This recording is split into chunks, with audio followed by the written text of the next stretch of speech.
There's a version of you that's been waiting for the right moment, waiting to feel ready, waiting for that surge of energy that makes everything feel possible. The kind where you sit down and the work just flows, and you don't have to fight yourself to begin. You felt it before, maybe once, maybe a few times, and somewhere along the way you decided that's what it's supposed to feel like. That's the signal. That's when you go. So you wait for it, and it doesn't come. And you tell yourself it will, tomorrow, after the weekend, when things settle down, when you're less tired, when the conditions are finally right. But here's the thing nobody says out loud. The people who are actually building things, the ones creating, finishing, showing up, most of them don't feel it either. They just stopped waiting for it. Most people think of motivation as fuel, something that exists somewhere, inside you or outside you, and when you have enough of it, you move. When you don't, you can't. That's the model most people operate on without ever questioning it. But that model is backwards. Motivation isn't what starts action. For most people, most of the time, action is what starts motivation.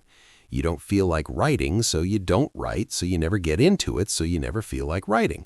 The loop feeds itself. And the longer you wait, the more the waiting becomes its own habit. There's something interesting that happens in the brain when a task feels large and uncertain. The brain doesn't distinguish well between a real threat and an uncomfortable task. Both trigger the same basic response, avoidance. What feels like laziness is often the nervous system doing exactly what it was designed to do, protect you from discomfort. The person who can't start their creative project isn't unmotivated, they're protected. That reframe matters because you can't think your way out of a protection response. You can only move differently inside it. Here's where it gets more interesting. For a lot of people, waiting for motivation isn't just a habit, it's an identity. There's a version of yourself you've been holding on to, the version that, when motivated, is capable of remarkable things. You've seen glimpses of it. The night you stayed up until 3 a.m. because something finally clicked. The week everything aligned and you produced more than you had in months. That version of you feels like the real you, the motivated version, the one who shows up fully. And so the unmotivated version, the one sitting here right now waiting, feels temporary, a placeholder, not the real thing. This is one of the quieter traps in human psychology. When you make the motivated version your identity, the everyday version becomes a source of shame. And shame doesn't produce action. Shame produces more waiting, because starting from where you actually are means admitting that this, right now, is also you. The person who can't begin is you. Not a lesser version, not a broken version, just you in a state that doesn't feel like the highlight reel. But the real reason motivation doesn't come isn't what most people think. It's not discipline, it's not willpower, it's not even habit. It's meaning. When something genuinely matters, when the connection between the action and who you are is clear and felt, the friction almost disappears. Not completely, but significantly. The writer who's deeply connected to their story doesn't need to manufacture motivation to write. The person building something they actually care about doesn't check the clock. The waiting is often a signal, not that you're lazy, not that you're broken, but that somewhere the connection between what you're doing and why it matters to you has gotten thin.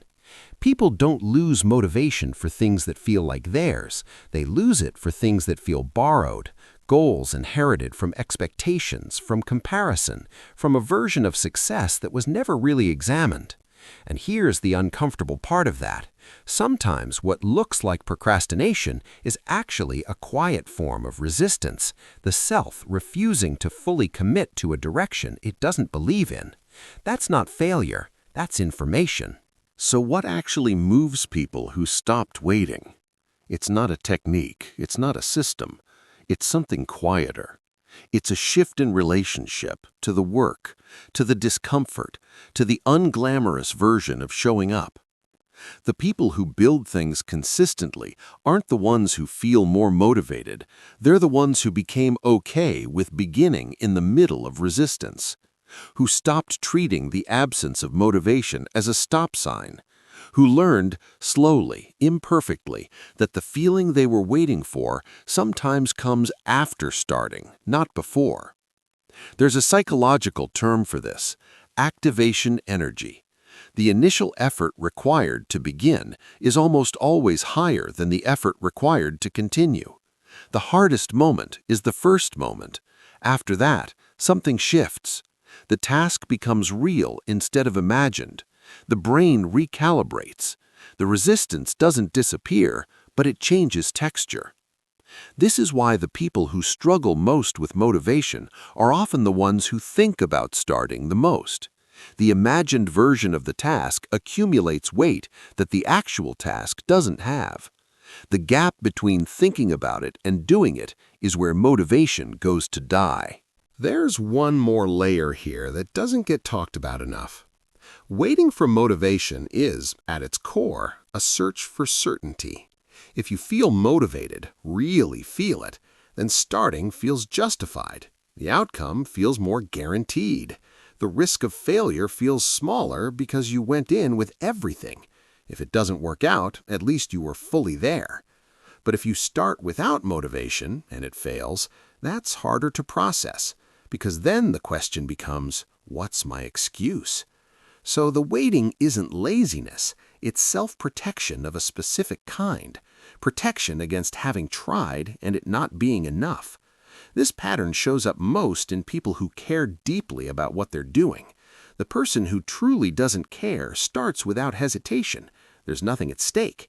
It's the person for whom it matters that waits, because mattering makes it risky. The waiting and the caring are connected. Understanding that changes the shame around it. You were never waiting because you didn't care enough. You were waiting because you cared too much to risk starting imperfectly. Once you see this pattern, it's hard to unsee it. The moment of not starting becomes more readable. It's not a character flaw. It's a moment of protection. The nervous system doing its job, the identity protecting its image, the self waiting for certainty that was never coming. None of this means the waiting stops immediately. Awareness isn't a switch, but it does change the quality of the experience. Instead of "I'm lazy and broken," it becomes "I'm protecting myself from something." And that's a conversation you can actually have with yourself. The people who moved, who built things, finished things, showed up consistently, didn't find a secret source of motivation. They just changed what they were waiting for. They stopped waiting to feel ready and started being curious about what would happen if they began anyway. Not with confidence, not with a plan, just with a beginning. And the beginning was enough. Motivation was never the thing. It was a story about the thing. A condition you set without realizing. A door you kept locked from the inside, waiting for someone to knock from the outside. The pattern was always the same. Wait for the feeling, don't get the feeling, wait longer, confirm that you need the feeling to begin. But you were never waiting for motivation.